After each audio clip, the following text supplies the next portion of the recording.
Bonjour chers amis et bienvenue aujourd'hui à ce nouvel épisode de Jésus nous parle aujourd'hui. Ce privilège que nous avons de pouvoir entrer chez vous tous les matins pour être à l'écoute de la parole de Dieu.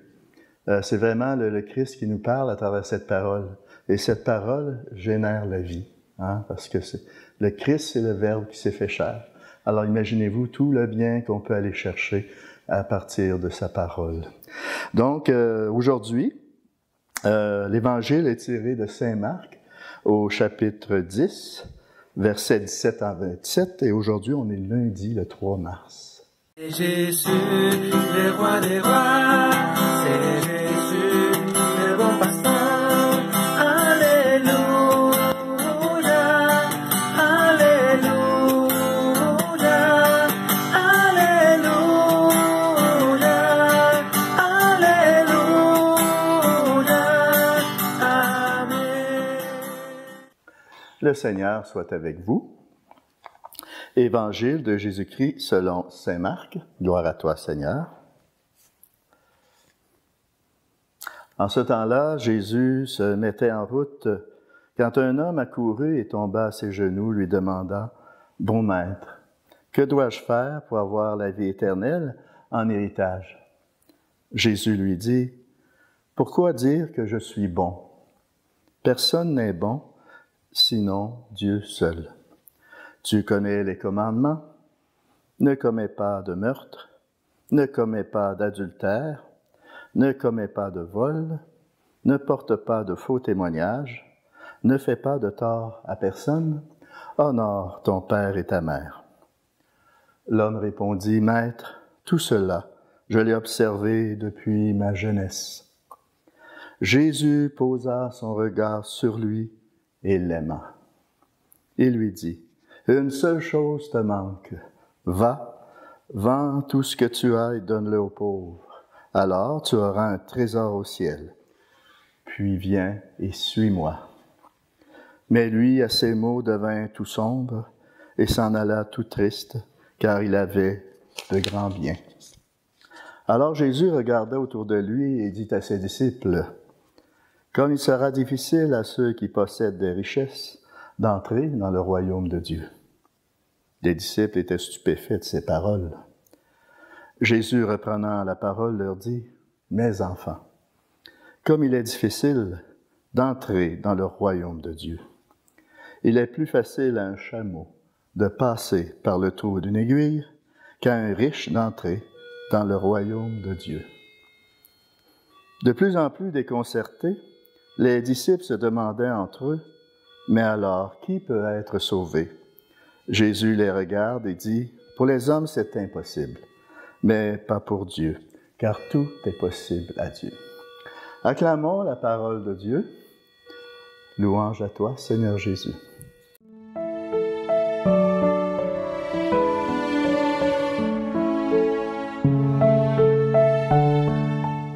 Ça nous fait plaisir de pouvoir vous partager cet évangile du jour dans la maison de Solitude Myriam. Cette famille qui a été assez généreuse pour nous prêter leur maison pour faire cet enregistrement. Et aussi cette maison qui est là pour la pastorale aussi ici à Amos, dans tout ce qui a trait à la vie de l'Église. Moi et mon épouse, on a ce bonheur de faire partie de cette belle famille spirituelle qui existe quand même depuis 45 ans, qui a été fondée à Rosemère par Danielle Bourgeois, une mère de famille, pour répondre aux besoins de femmes seules qui avaient vécu un divorce, une séparation. Et puis, en cours de route, leur mission a eu comme, là, un peu, elle reste la même toujours, mais il y a eu un nouvel avancement dans cette mission pour accompagner les couples qui allaient bien aussi. Pas seulement ceux qui avaient la difficulté, mais les couples qui allaient bien. Et c'est lorsqu'on a entendu parler de Solitude Myriam ici à Amos qu'on s'est joint à eux, moi puis Louise. On fait partie de cette famille depuis 35 ans. Et ça fait un peu plus que 35 ans qu'ils sont ici à Amos. On a fait nos premiers engagements en 93 avec eux. Et ça a été pour nous des beaux moments pour grandir ensemble, pour raffermir notre couple et grandir dans cette spiritualité du mariage. Parce que la mission de Solitude Myriam, dont les statuts sont reconnus à Rome, c'est une mission pour revaloriser le mariage, revaloriser la famille et surtout la vocation du mariage telle que voulue par notre Père du ciel. Et dans cette famille spirituelle, si je vous en parle de cette famille-là, c'est parce que c'est en lien étroit avec l'Évangile qu'on vient d'entendre. On parle de gratuité dans cet Évangile. Moi et Louise, on été témoins ici depuis 35 ans de cette gratuité, de ce don de soi qu'on a vu dans toutes ces personnes qui se sont engagées pour la mission de l'Église ici au Québec. Donc, dans cette famille spirituelle, nous avons été témoins de cette gratuité, comme je vous le dis auparavant, de ceux et celles qui se reconnaissent en Jésus-Christ. Alors, c'est des personnes qui ont fait la rencontre du Christ à travers la souffrance, hein, et puis qui ont pu se laisser relever par lui dans leur croissance et qui ont tout laissé pour suivre le Christ, qui sont heureux et heureuses dans cette mission-là, dans ce oui qu'ils ont répondu auprès du Christ. Va, vends tout ce que tu as et donne-le aux pauvres. Alors tu auras un trésor dans le ciel. C'est pas toujours juste une question d'argent ou de biens matériels, hein, mais surtout du don de soi et du don de son temps aussi. Ce sont des questions aussi de mission, de faire avancer la cause du Christ dans notre Église, et pour le bien de la communauté, le bien de nos paroisses et le bien de l'humanité. L'Évangile d'aujourd'hui nous raconte la triste histoire d'une vocation perdue. C'est vraiment ça qui est arrivé, une vocation perdue. Un homme vient demander un conseil à Jésus pour réussir sa vie.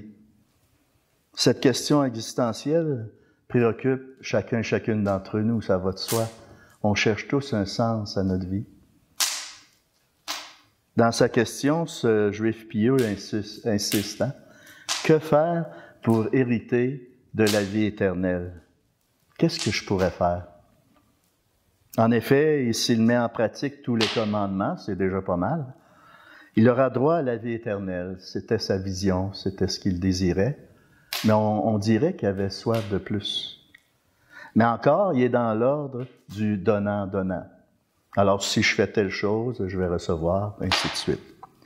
Donc, le jeune homme riche qui pratique tout ça attend peut-être des félicitations de la part de Jésus. Hein?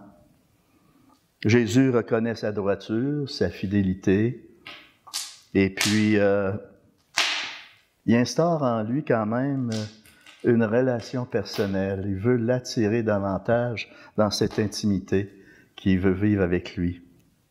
C'est pour ça que c'est écrit, hein? Il posa son regard sur lui et l'aima. Peut-on imaginer le regard de Jésus sur le jeune homme riche? Ça devait être quelque chose de très beau. N'est-ce pas là aussi ce regard de Jésus qui posé sur nous, qui a fait qu'un jour, on a dit oui. Oui à cette relation amoureuse avec lui. Et on se la souhaite toujours, cette relation-là.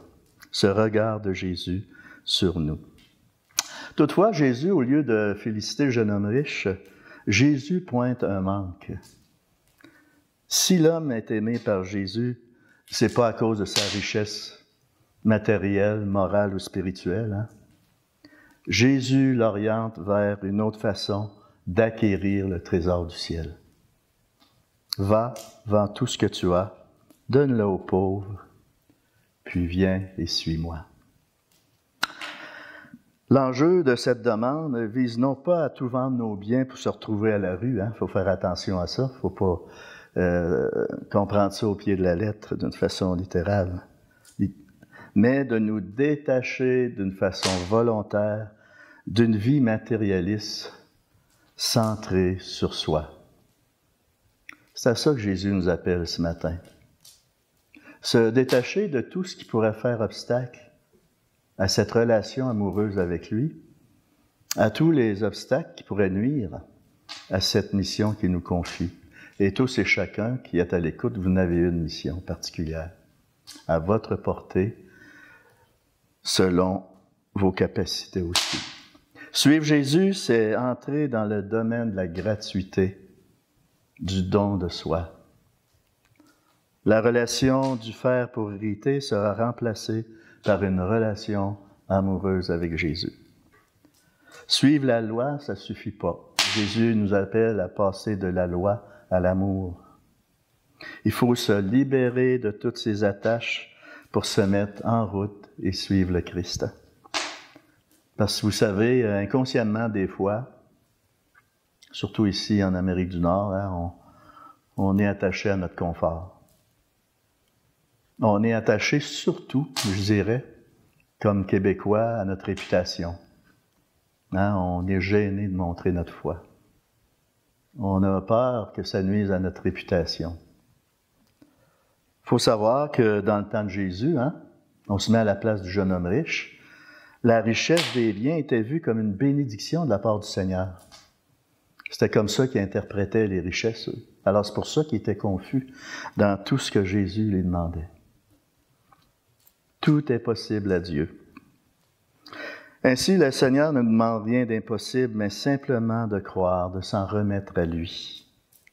L'entrée dans la vie éternelle ne peut être qu'un don de Dieu. Un don de Dieu qui nous aime et qui nous accueille tel qu'on est. L'entrée dans la vie éternelle, c'est de nous attacher au Christ, ressuscité, se nourrir de sa parole, se nourrir des sacrements, en particulier de l'Eucharistie, du pardon. Donc, l'entrée dans la vie éternelle, c'est vraiment cette vie avec la Trinité qui est toujours à l'œuvre en nous. Donc, je termine avec ceci. Unissons-nous à notre patronne du diocèse ici à Amos, Sainte Thérèse d'Avila, qui disait « Je veux voir Dieu ». Puissions-nous avoir ce désir de voir Dieu qui réside en chacun et chacune de nous et de notre existence. C'est la grâce que je vous souhaite. Et sur ce, je vous bénis, vous et vos familles, afin que vous puissiez être remplis de l'amour de Dieu en vous et que vous puissiez en rayonner autour de vous. Au nom du Père, du Fils et du Saint-Esprit. Amen. À la prochaine.